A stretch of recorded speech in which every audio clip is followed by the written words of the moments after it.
You can be expected to do great things if you have a few ingredients. A former Secretary of State talks about growing up in the Deep South.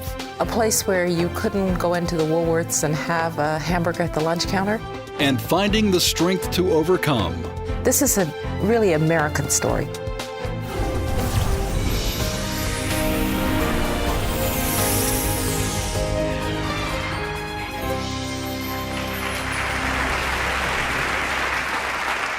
Well, the Republican race is heating up. Arizona, Michigan, then Super Tuesday. And interestingly enough, religion, that's right, religion and economics are taking center stage leading up to tonight's Republican debate. Mitt Romney and Rick Santorum are both in the spotlight for remarks about the president and the kind of religion he's got. Well, speaking of the president, Pat, President Obama is introducing a new plan to cut taxes on businesses. Heather Sells has the story. Romney was asked at a town hall meeting about how he would protect religious liberty. He characterized the Obama administration as having a secular agenda and said they fought against religion. Santorum's religious views have come under the spotlight in recent days after he characterized the president's environmental beliefs as part of a theology not based on the Bible. It's about some phony ideal, some phony theology. And now opponents have surfaced this clip from 2008. If you were Satan, who would you attack in this day and age? There is no one else to go after other than the United States. But Santorum isn't backing down from all the talk about faith. Tuesday in Arizona, he quoted John Adams saying, "Our Constitution was made for a moral and religious people." And he points out the Constitution protects the rights given to Americans by their creator. National polls right now show next week's races in Arizona and Michigan in a dead heat. And many consider Michigan a must-win state for Romney, who was born there. I'm glad to see Michigan is coming back. It is coming back. But it's with no thanks to this president. But Romney's not only going after the president these days. He and his supporters are spending millions on attack ads against Santorum. And Romney is hitting hard against Santorum's record in Congress. I don't think Rick Santorum's track record is that of a fiscal conservative. I went out and took on the tough issues. Medicare, Medicaid, Social Security, welfare reform. I was the leader. And on the subject of finances, President Obama is also laying out some of his election year strategy. It's in the form of a proposal to cut the tax rate on corporations from 35% down to 28%. The president wants to get rid of some tax loopholes and subsidies in exchange for the lower rates. It's already an election year issue because Republican candidates have been calling for lower business taxes as well. Heather Sells, CBN News. I would be very suspicious of any tax proposal the president brings forth because it's probably got some gimmicks in it that would be like a gotcha. You say, oh, look at this. And the next thing you know, he's taking more than he's giving. But in any event, interestingly enough, the religious issue is there, and it should be. But think of the chorus of negative comments about Rick Santorum, who dared to bring faith into the arena. Well, it's been brought in by every other president we've ever had. And certainly he quoted John Adams, but you can quote Thomas Jefferson or whoever, and they've all acknowledged that our freedoms come from God. And we take God out of our society, and we have lost our freedoms. And that's what will happen in a secular society. And next thing you know, we'll have a secular atheistic dictatorship. And that we don't want. Well, that's the way it's shaping up, and we'll see how it plays out. Well, we'll have our CBN News coverage of the Arizona Republican debate on tomorrow's 700 Club. Lee Webb has the rest of our top stories from the CBN Newsroom. Lee? Well, Pat, Britain's new higher tax rate of 50% is apparently not bringing in the extra money the government expected. In fact, it's bringing in less. High-level sources at the British Treasury tell the London Daily Telegraph that it appears well-to-do Brits have been finding ways to avoid the new higher rate. Supporters had been hoping the early numbers would show a revenue increase. Instead, it may increase political pressure to get rid of it. Some fear, Pat, that businesses are leaving Britain to avoid the new rate. You know, these politicians seem to think that rich people are stupid. They didn't get rich by being stupid. And they're going to order their finances in the best way that'll benefit them. And we have no obligation whatsoever to order our finances for the convenience of the Treasury Department. We just don't. And so people say, well, I'll defer selling something so I won't pay capital gain. I'll defer income because I won't take that income now. I'll put things in some kind of a trust, or I'll move investments offshore. It depends on the jurisdiction that you're dealing with, but it's obvious that this is having an effect. And this will happen. You know, Illinois has just raised its taxes extremely high, and businesses are starting to flee. And it's so easy. They can go a neighboring state. They can go to Indiana. They can go someplace else a little bit easier. People are going to do that. And if states want to turn the screws, if you will, on the millionaires will go to Florida. They go someplace where they don't have to pay such high taxes. It's just that simple. And it's easy to move money around today. You just punch a little keyboard, hit a key, and your money's from here to there. Lee? Well, Pat, on this side of the Atlantic, investors are hoping that the stock market keeps on going after the Dow briefly touched 13,000 Tuesday for the first time since May of 2008. That's good news for Americans who hold stocks. And political analysts say it's good news for the president as well. But there is a cloud on the economic horizon: higher gas prices. As John Waggy reports, they could go as high as $5 a gallon in some places. They're already over $4 in California. They are getting pretty ridiculous. I suppose they have been for a while now, but it just seems to be getting higher and higher. It's going to cost me $70 to fill my car, so yeah, it's out of hand. Forecasters at GasBuddy.com say the price may be on its way to $5 a gallon by Memorial Day weekend. Things will only get worse in the future. A lot of gas prices will be tied to the economy. If we continue to see these improvements, gasoline prices will likely remain at elevated levels. Although prices are lower in Texas than California, consumers are hurting there as well. Oh, Mama's not happy about that. No, it used to take about $30. Now it takes about $50. We've got to get another vehicle, and it's going to be something considerably smaller. In this volatile election year, the pain at the pump has already reached the campaign trail, with Republicans angry at President Obama's rejection of the Keystone oil pipeline from Canada to the U.S. And I know as prices we see going up at the pump, folks who are just starting to be able to breathe a little bit, as the economy starts to come back a little bit, unemployment starts to go down, all of a sudden they're going to be hit with the same force of wind that hit us in 2008 in the summer that caused us to go into a recession. All because of the radical environmentalist policies of this president. Late last week, Iran's Revolutionary Guard staged war exercises, a reminder that the government in Tehran is likely to keep the world guessing about its nuclear program and its willingness to disrupt the Persian Gulf shipping lanes. And that may force many Americans to rethink their travel plans. I should have got a scooter. John Waggy, CBN News. Yeah, Pat, if memory serves me correctly, this was an issue, not so much the high prices, but the shortage of gas when Jimmy Carter was seeking re-election back in the 70s. Well, and guess who put the screws to him? It was the Iranians. Of course, Israel was making some trouble, and there was an oil boycott led by Saudi Arabia at the time, and gas prices went through the roof. And so, yes, the president gets blamed. The president hadn't got anything to do with it. I was listening to Bill O'Reilly, who thinks he's so smart, and he was making the absurd claim that Americans were shipping our oil overseas to China. I mean, can you imagine somebody in North Dakota who's making some oil out of shale, and somehow he pumps it out and gets it in the pipeline, takes it all the way to Seattle, puts it on a tanker and sends it out to China? I mean, it's nonsense. The problem is there is a trouble in the Middle East. That's adding to the cost. There is the spring changeover of refining. I don't know that that's having that big an impact, but it does, because the refineries have to change the blend for summer driving. That hasn't happened, or maybe it's starting to happen. But There are many other factors that come in. If the Saudis, for example, pull a couple million barrels out of the mix, then that'll be a shortage, and they're trying to do that.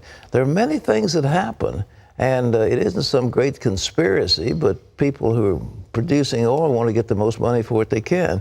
But it's going to be tough in the election because this thing is not going away.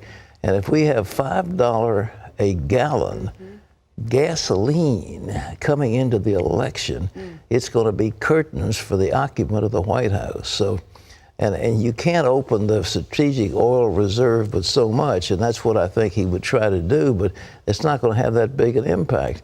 But if he just, he hasn't allowed drilling in the Gulf. They've slow-walked them.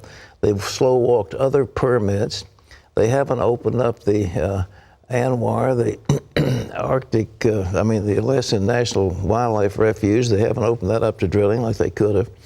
And the latest ridiculous thing is to hold back this pipeline coming to bring oil down from Canada. I mean, it's just, that's a no-brainer. It doesn't cost us any money and puts people to work. But the environmentalists said we don't like it.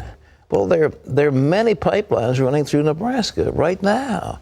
But this one, the environmentalists, because Obama is playing to a small group of people that he wants to please. And the environmentalists apparently are at the top of the pecking order in terms of White House favor. And it's going to hurt him because there are not that many tree huggers in America. Lee? Pat, related to that story, tensions are high now between the U.S. and Israel over what to do about Iran's push to obtain a nuclear weapon. That admission comes from a group of U.S. senators visiting Jerusalem. Julie Stahl has that story. There should be no daylight between America and Israel in our assessment of the threat. Unfortunately, there clearly is some. Senator John McCain is leading a delegation of 5 senators traveling in the Middle East. They spoke with journalists after meeting with Israeli Prime Minister Benjamin Netanyahu.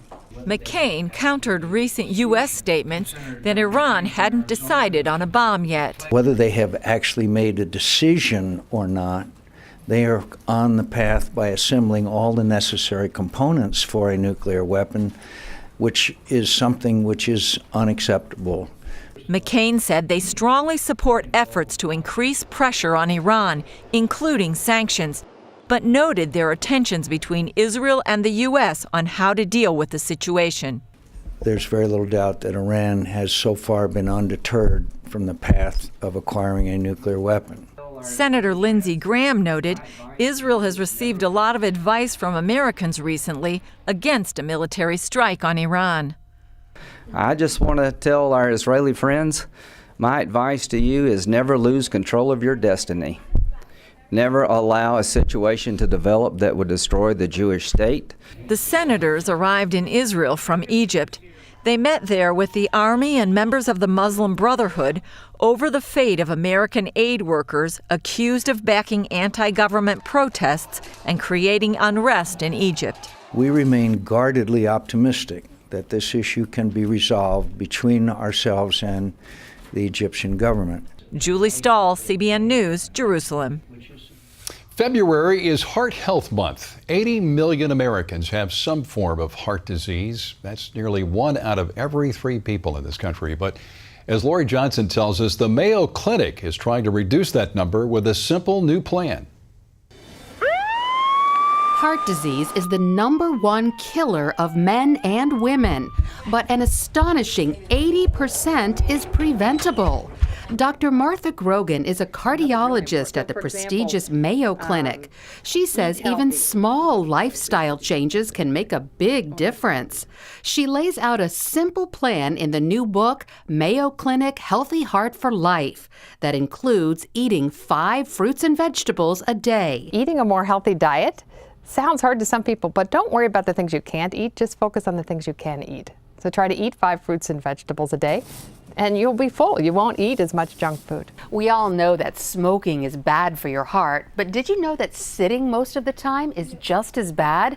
A sedentary lifestyle doubles your chance for a heart attack. But the good news is even a little bit of exercise can make a big difference. Just 10 minutes a day can cut your chance of a heart attack in half. If you do more activity, you'll benefit even more. But people have gotten into the habit of thinking that 10 minutes is nothing, and it's not. Getting 8 hours of sleep a night should be considered a necessity, not a luxury, because sleep deprivation has devastating effects on your heart. One of the most important things about sleep is that getting adequate sleep can help people lose weight. So it not only protects you from heart attacks, but it helps you maintain a healthy weight. And finally, be joyful, because negative emotions like anger, anxiety, grief, and loneliness can damage your heart. So changing to a heart-healthy lifestyle is easier than you think. And as an added bonus, you'll also reduce the risk of stroke, Alzheimer's, and cancer. Lori Johnson, CBN News. All good advice, Pat. Excellent. I taught my secretary a little phrase in French. What is it? Soyez tranquille. Soyez tranquille. Yeah, you know what that means? I have no clue. I hope I'm not swearing. It basically means stay loose. It's be calm, tranquille. You know, so I've got it on my. She did it out in letters, and I've got the. I said, "Soyez tranquille." Lovely. Isn't that nice? I think it's lovely. Stay loose. Stay loose. Don't worry. No worries. Be happy. Be happy. Okay. Remember that song back in the day? Of course I do. Don't worry. Be happy. Be happy. Oh, that's the answer. Well, you know, when I went to Africa, that was everywhere you went. They were like, no worries. No problem. No problem. No problem, no worries. That's it. Well, I mean, you stay loose and you live longer. There you go. Oat bran. I eat oat bran. You telling me what you ate this morning or what you eat like in life? In life. Okay, go. Oat bran. Yes. Oatmeal. Lovely. Okay. You eat your berries. Well, first I got nuts. I've got walnuts, pecans, almonds. Then I have berries. I have red berries. I have blueberries. I have blackberries. Then I have a little bit of maple syrup. Yeah. And then I have a little bit of cinnamon. Sounds luscious. And a little skim milk. How about that for breakfast? I think it's phenomenal. Do you do anything like that? I had Wheaties this morning. Wheaties? Yes, the breakfast of champions. Remember that back in the day? Do I ever? It was a total lie. But anyhow. No, Wheaties is good for you. Hey, that's good. And you got your muscle and everything. Well, I'm pretending like I have muscle today. All right, well, I'm proud of you. Well, anyhow, let's not have heart conditions. And yes, there are many people that have it, but the junk food we eat, all the salt, cut your salt back. Hey, remember we did the story last week on salt, and they were saying that there was more salt in bread? Yes. Than most of the products. Was that not shocking? Sodium, more sodium. It isn't shocking to me because I read the labels. You've got to read the labels. I read the labels too. We got to read them carefully. Okay. Okay. Well, we've got a happy moment. Let's have another happy. Hey, Lee, soyez tranquille. How about that? I think it's great advice, Pat. The National Religious Broadcasters has given CBN 4 awards. One of them is the prestigious NRB Milestone Award. CBN's Gordon Robertson was at the NRB convention in Nashville to accept it. It's given to industry pioneers who brought Christian communications to the place of respect it enjoys in America today. It's been an amazing journey. I'm standing in for my father who sends his greetings. God has been faithful through it all. And the simple formula that my father has is every morning pray and ask God, what do you want me to do today? And then just be simple enough to obey what that still small voice says to you. And with that as a lesson, he's reached and is reaching, CBN is reaching the world, where today 90% of our audience is outside the United States. The cities with our biggest audience are Lagos, Nigeria, Delhi in India, Jakarta in Indonesia. And we're doing it in their languages from production centers located there in country. So God has been gracious. So pray for us, pray for that, and God bless you, and thank you, NRB. God bless you. NRB President and CEO Frank Wright said for 50 years, CBN has evangelized and discipled new believers through media and also involved the faithful in humanitarian aid and relief efforts. Through television and online video evangelism outreaches, as well as medical and disaster relief efforts, CBN has faithfully served as the hands and feet of Christ. Pat, I say congratulations to you, but I know you defer the praise to Christ. Of course it is. It's his ministry, it's his work, and we just, as Gordon said, you just kind of listen to what he says and just go ahead and do it. It's no big deal. You do what he says. You know, that's the one thing I have to say about you, Pat, that's so consistent. You always say that. You're like, well, if the Lord tells you to do it, just do it. It's no big deal. I'm like, but what about? He's like, forget about the what about, do it. Well, I love that. What he's done is simply beyond measure, and I appreciate the NRB. That's a very nice thing. I wanted to be down there in Nashville, but I was deterred. I had a little procedure myself, and that kept me from traveling. But Gordon did a superb job. And, but 50 years is great. Congratulations. Well, congratulations to the Lord. I mean, praise to him. Okay. Amen. All right. Well, last year, Egypt ousted its president as part of the Arab Spring. 1 year later, hear why many Christians there are still searching for freedom. Well, later on the 700 Club, we're also going to be taking your questions from our live chat room, live and lat. God bless America. So log on to CBN.com and send us yours right now. Hi there, neighbor. Pat Boone here from my good friends at Swiss America, the company that makes retirement dreams come true with gold. A lot of folks are shifting a portion of their retirement funds into a new precious metals IRA with Swiss America. And since 2004, these IRAs are up in value over 150%. I've been a very satisfied client of Swiss America for many years now because they believe in honesty, fair prices, and superior service. It's time to put your financial future on a gold standard right now. I own gold because it's a hedge of protection for my family. Even my grandkids can see that our paper money is becoming less valuable every day. So call or visit Swiss America now. Ask for the Pat Boone free DVD and gold IRA kit. Get the best education you can on gold, the best asset to own during these uncertain times. Call or visit online now. Tomorrow.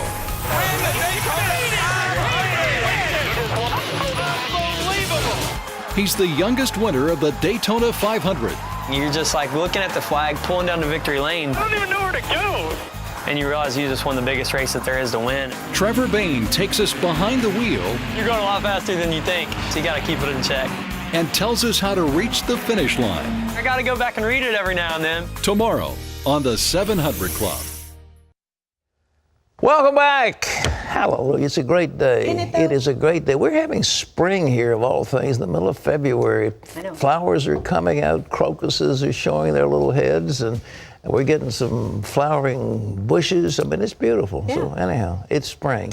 Well, 1 year after the Arab Spring, Egypt still has no constitution or democratic government. But that delay has allowed Islamists to consolidate their power, which has many of Egypt's Christians worried. They're praying for a peaceful future. But as Gary Lane reports, these poor people are expecting far worse. Welcome to the eastern Cairo neighborhood of Makatem.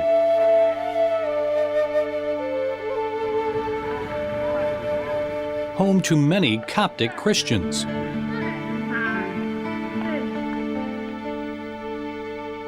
A place where poverty and garbage abound. So much so that the area is called Garbage City. And the Christians who live here are called Zebalim, garbage people.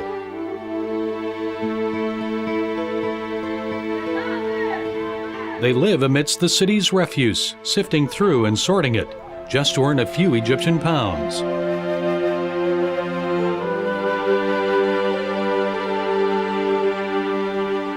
The Christians here tell visitors about a famous legend from more than 1,000 years ago. Caliph al-Mu'iz knew that Jesus talked about having the faith of a mustard seed. The Caliph challenged Christians to move Cairo's Makatem mountain. They prayed for 3 days, and miraculously, the mountain moved. Today, it may take another miracle to shield them from more attacks like this one last March. Thousands of irate Muslims assaulted Christian protesters in Makatem.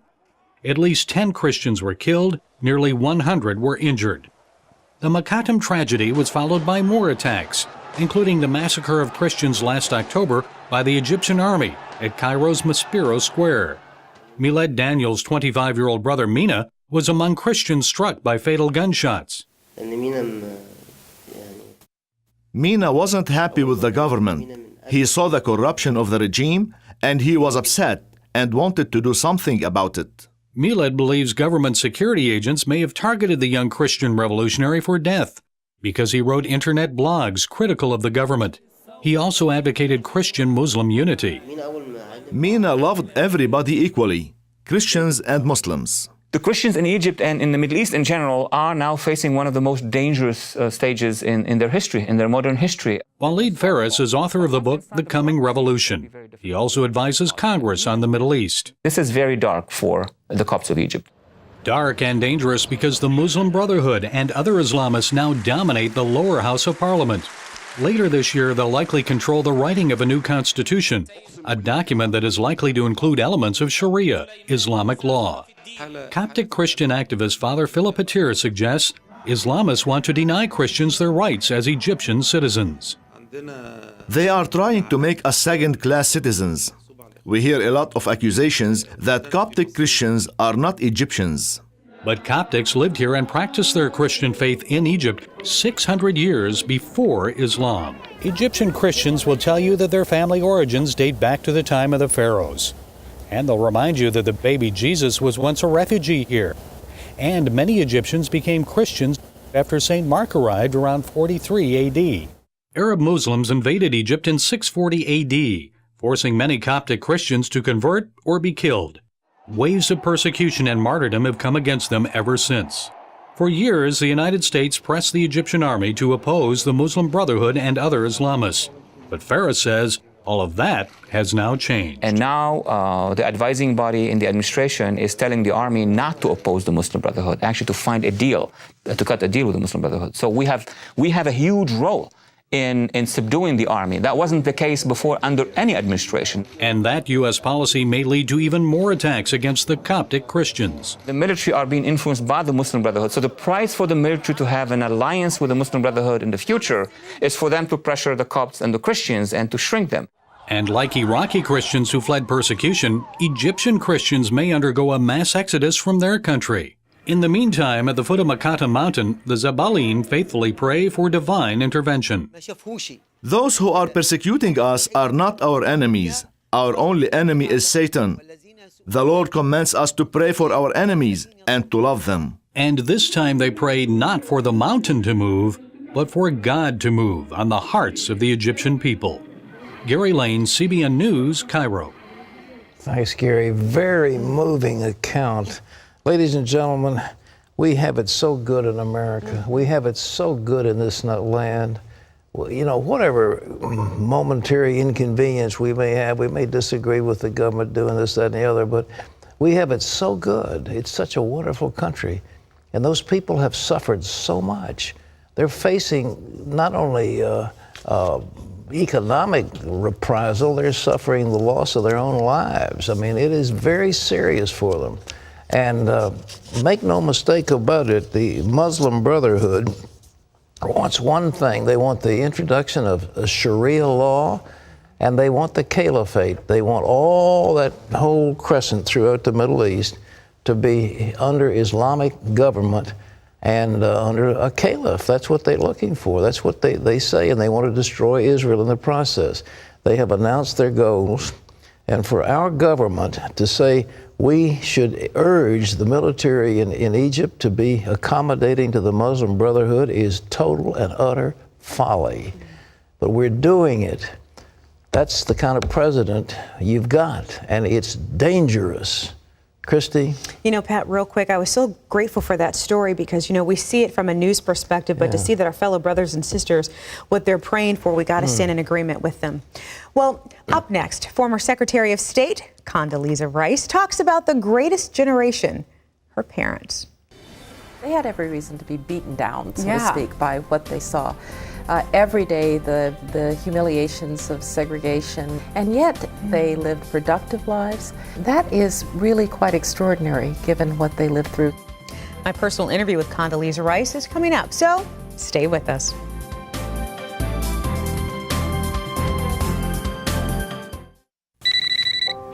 Hello? Hey, handsome. The McCann twins for Consumer Cellular. Where are you? On the street. I got a new cell phone from Consumer Cellular. They're all the same. Not true. They're complicated, but expensive. Long-term contracts, cancellation fees. My plan is just $10 a month. $10 a month? I didn't have to sign a contract. There are no cancellation fees, and I even got a free phone. And when were you going to tell me about this? Call or go to consumercellulartv.com now for no contract plan starting at $10 a month, a free phone, and a 30-day risk-free money-back guarantee. Shipping is free. Let's call and get your free phone. Consumer Cellular is the exclusive wireless provider for AARP members who get special benefits and discounts. My first call. Hello? Hey, ugly. Call 1-800-368-6425 or log on to consumercellulartv.com. Attention those on Medicare with diabetes. You may be eligible for an upgraded meter. If you're tired of stabbing your fingertips to test your blood glucose, we have news that could change your life. If you're on Medicare with diabetes, then you need to know there's an alternative method for checking your blood glucose every day. You don't need to stab your fingertips anymore. The Embrace meter from Diabetes Care Club is easier to use and nearly painless. And the best news is that Diabetes Care Club would love to send you one of these meters. This method hurts less, and because you can see and hear your results, it may be easier to understand. Your blood glucose reading is 89. Call now to find out why. Nearly 250,000 patients have joined Diabetes Care Club. Membership is free, so is the call. Call 1-800-445-3014. Talk to Diabetes Care Club. You'll be glad you did. To see this week's top on-demand videos, go to CBN.com.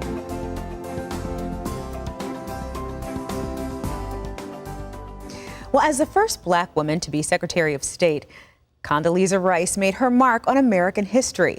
And as she told me, it's a job that she first prepared for growing up in segregated Alabama. Birmingham, Alabama was not a sane or safe place for a black family in the 1950s or 60s. But it was home for John and Angelina Rice and their daughter Condoleezza. The city was so torn apart by racial violence, it earned the nickname Bombingham. It seemed an unlikely place to produce a future United States Secretary of State.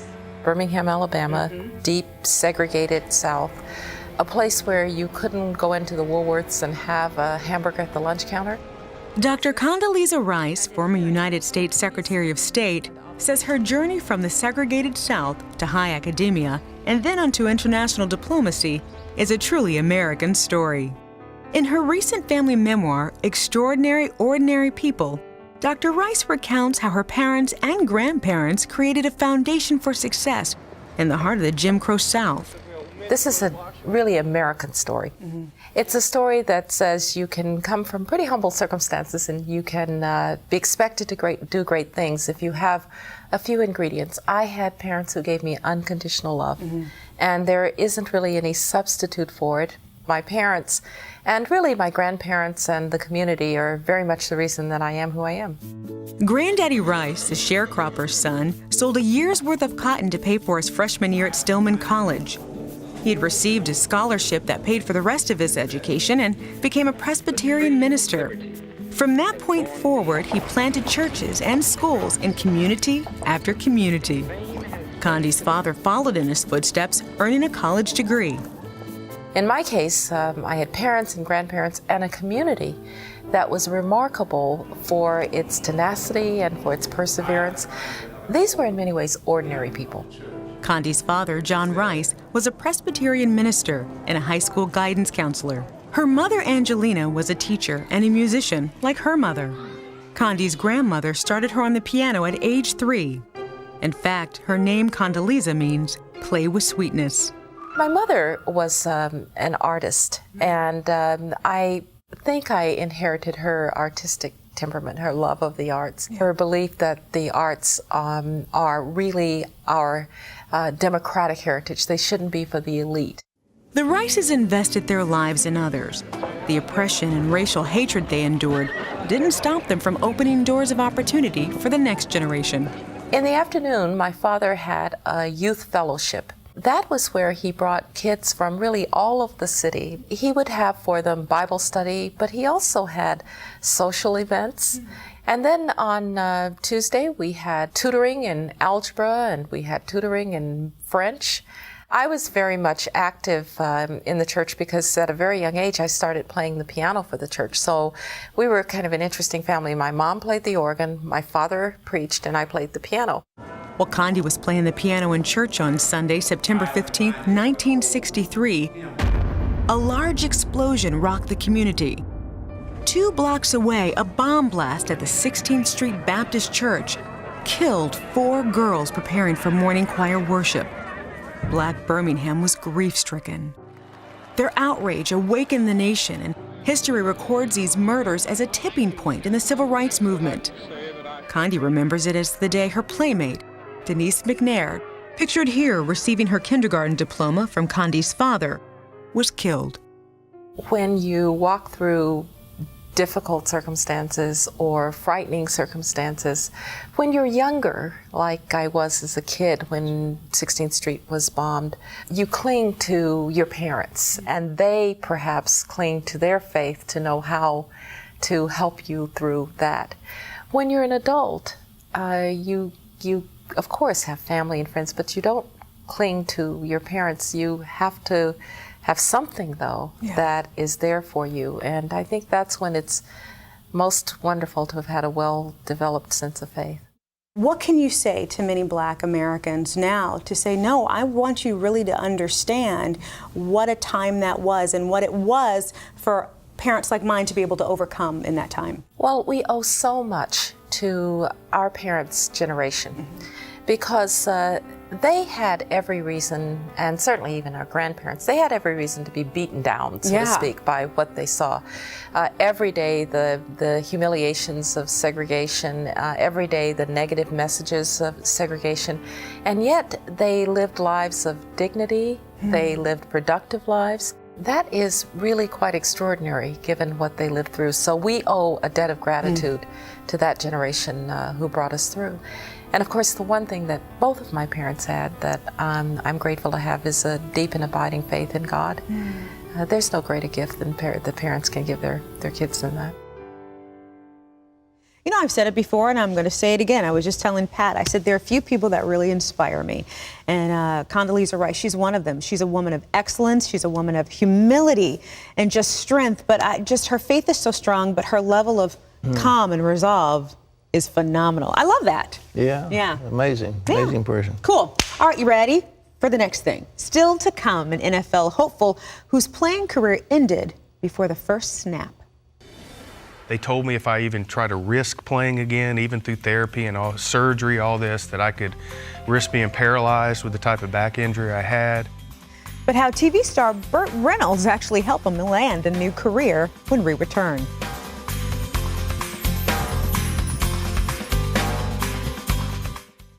My PSA was 14. One day, Janet says, "You're going to the doctor." I needed to get a second opinion, so we contacted Cancer Treatment Centers of America. To find out more about our unique treatment options for complex and advanced stage cancer, go to cancercenter.com. If you have prostate or lung cancer or whatever, you can see what their survival rates are. You can also check for participating insurance plans. Cancer Treatment Centers of America is different. It's state-of-the-art medicine, unique treatment options, and a level of compassion that cannot be copied. Why? Our people. People who give you not only their expertise, but their humanity and the most thoughtful, well-organized, patient-centered care you'll find anywhere. I didn't expect to learn a lesson about how to treat people by being in a hospital. Every minute counts when you're fighting complex or advanced stage cancer. So please call or visit cancercenter.com today. Appointments are available now. Cancer Treatment Centers of America. Care that never quits.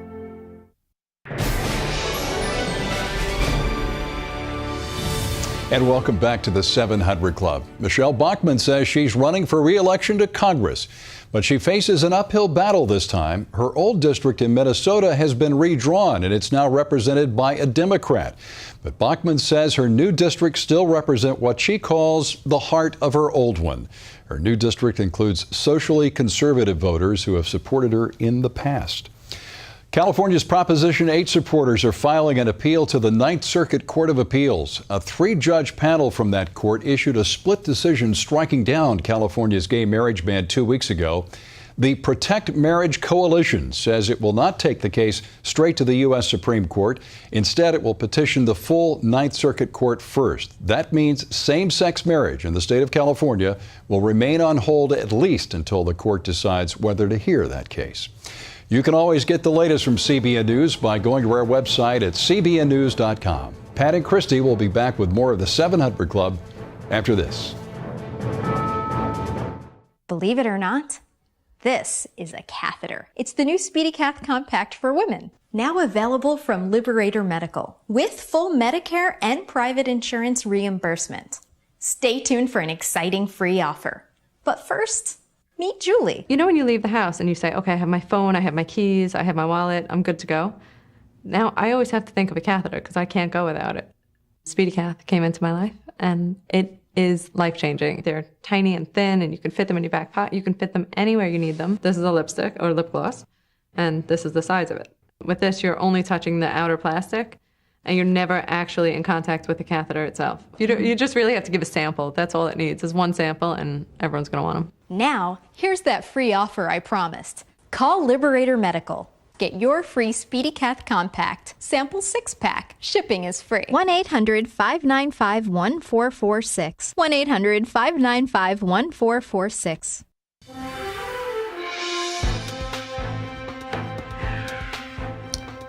Terry Warren was what the entertainment world calls a, quote, triple threat.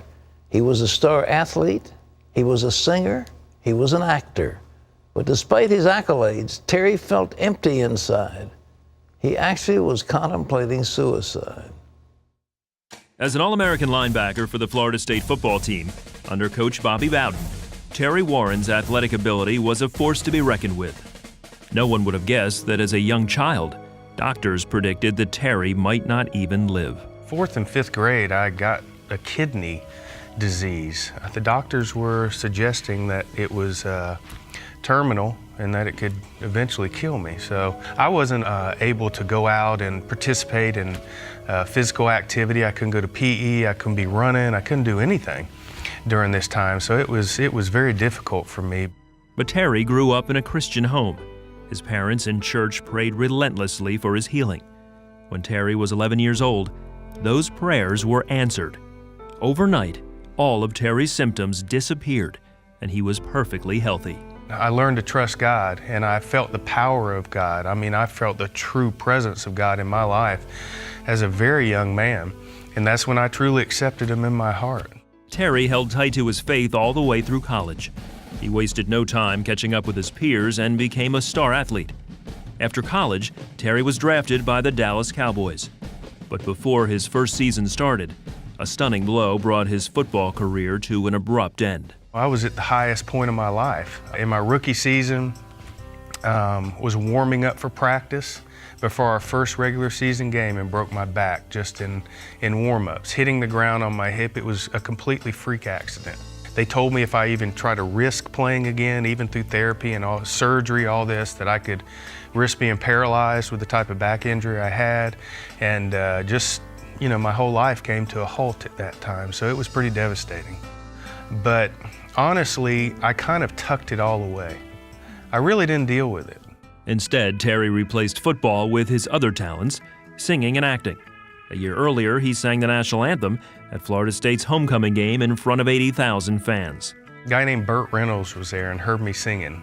He called me and he said that, he was blown away by my singing, and if I ever wanted an opportunity or was interested in getting to entertainment, and that he would love to help me. After Terry recovered from his injury, he called Burt for help and moved to Hollywood.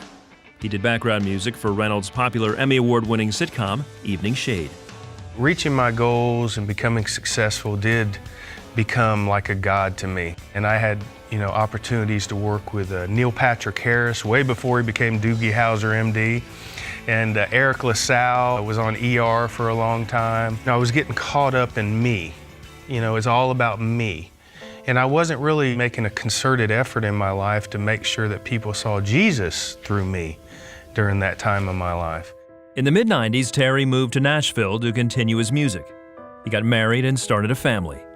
But while Terry's career was thriving, his home life was turbulent. After 8 years, his marriage ended in a bitter divorce. It was devastating. Even worse than going through the injury with Dallas, because I wanted my family unit together. We'd had 2 children. When I got divorced, my daughter was only 6 months old. Terry was forced to deal with his dark emotions. I started dealing with a thing for the first time in my life called depression, and I didn't know how to handle it. And it really took me down into this pit and kept me there for several years. I was angry at God. There was a 6-year period when I was dealing with that depression. Every day I wanted to die. Every day, looking for different ways. I didn't have the courage to do it myself, but I tell people I was looking for a bullet. Then in 2007, one of Terry's best friends committed suicide. Terry was asked to sing at his funeral. His 2 little boys were sitting on the front row, and I saw the faces of my children there. I realized at that point I had to make a change in my life. I either had to go through with pulling the trigger, quite honestly, or I needed to change. And I rededicated my life August of 2008 and committed my life to Christ. It's when I truly chose to start living my life each day and living my life to serve the Lord. After his rededication, Terry was delivered from his depression. In 2010, he founded his own ministry called Crossing the Goal Line and released an album entitled Amazing Love. I really told my story, the intimate details of it, and was able to be transparent for the first time in my life. And guess what happens? God truly finally used me, because through that transparency, I was able to touch people I'd never been able to before and communicate and relate to people I'd never been able to relate to before. So the main message for me is truly pursuing a relationship with Jesus Christ, being the #1 priority in your life. Not chasing dreams, not chasing success, not chasing things that the flesh or the world tells you is success. To pursue a relationship with Jesus Christ. Make that the #1 priority in your life, no matter what's going on, and He will start blessing you with the desires of your heart. What a story. You know, Winston Churchill had what he called the black dog that would come on him. He had depression and it would seize him. You don't read too much about it in biographies, but he described it. He called it the black dog. And Terry had that. He wanted to kill himself. He had a gun. He wanted to shoot himself. How many of you had depression? Depression is a very serious thing. It is the type of disease. It's something that needs help. You need help. It isn't just, you're just a little bit off in the head.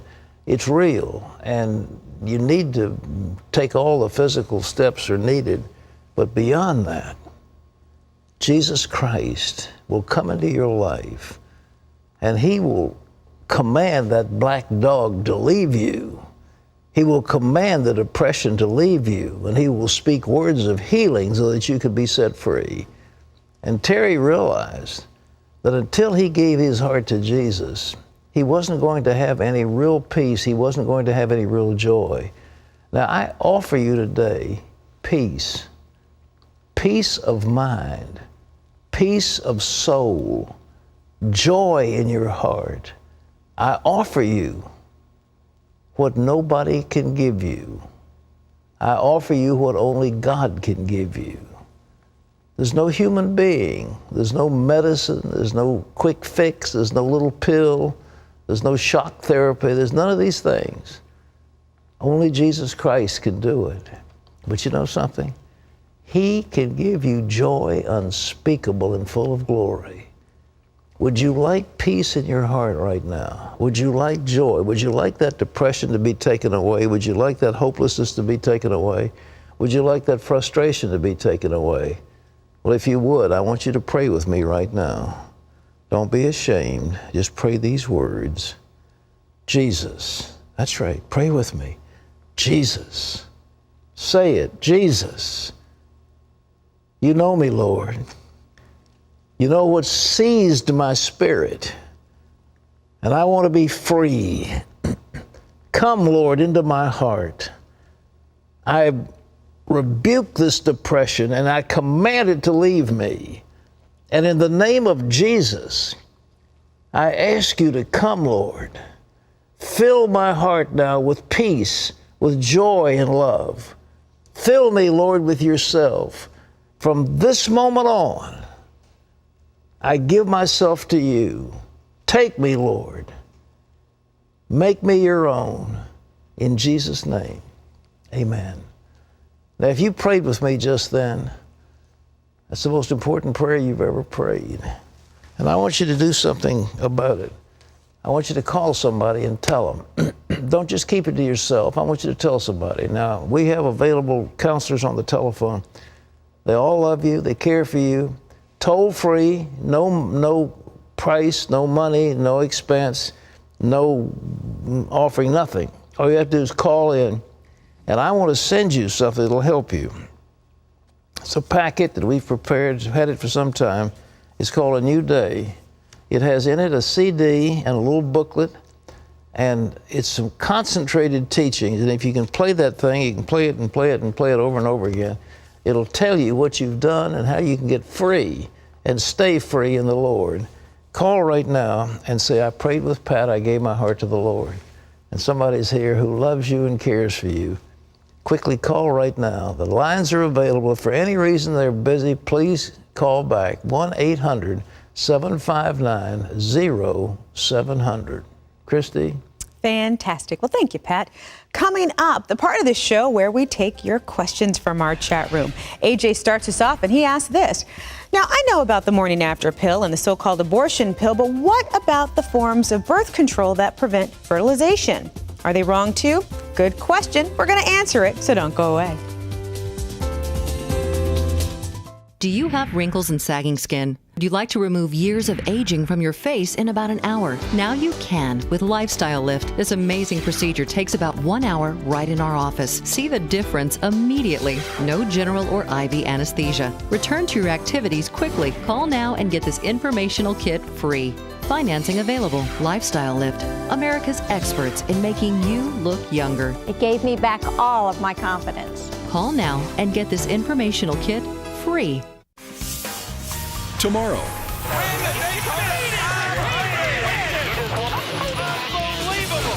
He's the youngest winner of the Daytona 500. You're just like looking at the flag, pulling down to victory lane. I don't even know where to go. And you realize you just won the biggest race that there is to win. Trevor Bayne takes us behind the wheel. You're going a lot faster than you think, so you got to keep it in check. And tells us how to reach the finish line. I got to go back and read it every now and then. Tomorrow on the 700 Club. Well, we're back, and what are we back for? For you! It's time to answer your questions that you have logged on to CBN.com with. So AJ, he starts us out and says, I know about the morning after pill and the so-called abortion pill, but what about the forms of birth control that prevent fertilization? Are they wrong too? I don't think so. I don't know what kind of birth control you're talking about, but... like normal, like the pill and stuff. Well, there's a pill, and there are various other types of devices that keep fertilization from taking place.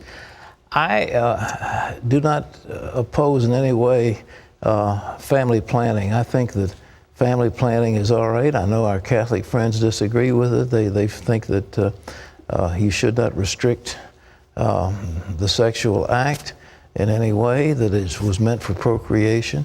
But the Bible seems to use the term that so-and-so knew his wife, and it seems it's a form of intimacy that comes through the sexual act that is in addition to procreation.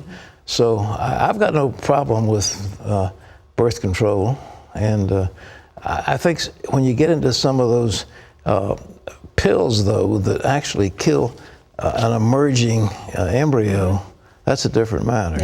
Yeah. So, okay. Okay. All right. Next question. Ed says, today is Ash Wednesday. I'm a Baptist. Do I have to observe Lent, or is that just for Catholics? That's a good question. Well, it's for anybody who wants to do it. I mean, There are people who do a Lenten fast. They have 40 days. They don't eat sweets, or they give up something. They give up watching TV, or something that says, I'm going to put God first for that period of time. It's a nice thing. Yeah. But no, you don't have to. We're not under rules and regulations and things like that. You don't have to. You know, it's fun. I grew up, I spent some time in Massachusetts, where it's a predominantly Catholic area. And I grew up Pentecostal, so I wasn't familiar with the Catholic traditions. And I would see all these kids come with all these, things on their forehead. And I'd be like, you got dirt on your forehead. And they're like, it's ash. I was like, well, why are you rolling in ash?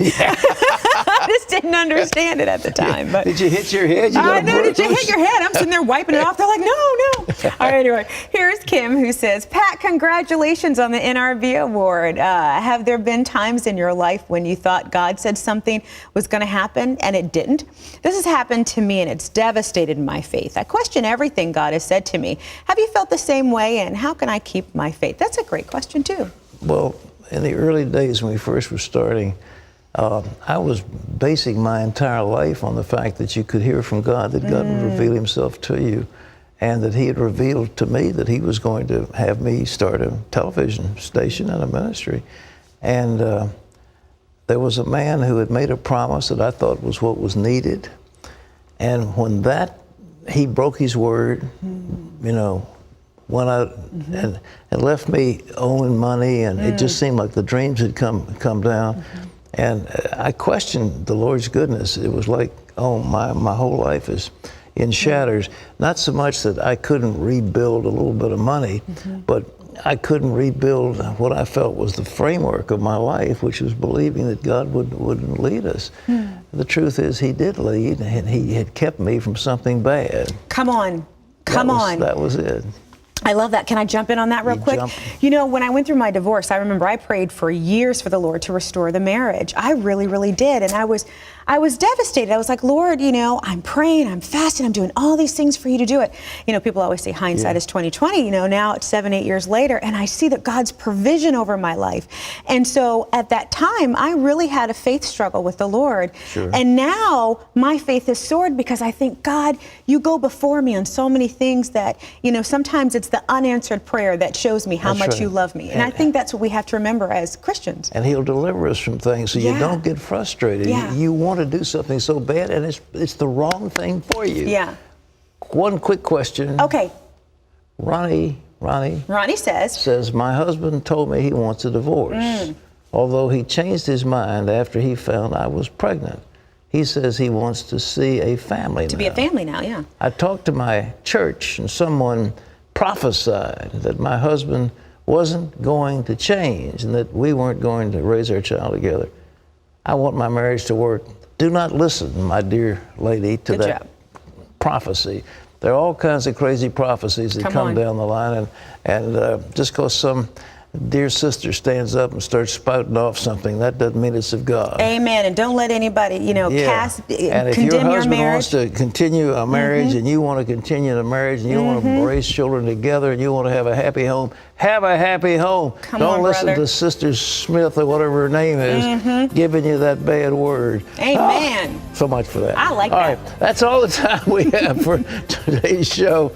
Tomorrow, we ride in the passenger seat with Daytona 500 winner Trevor Wayne. That's exciting. Yeah, I know. Yeah, we leave you today with these words from the Psalms. Cast your burden on the Lord, and he shall sustain you.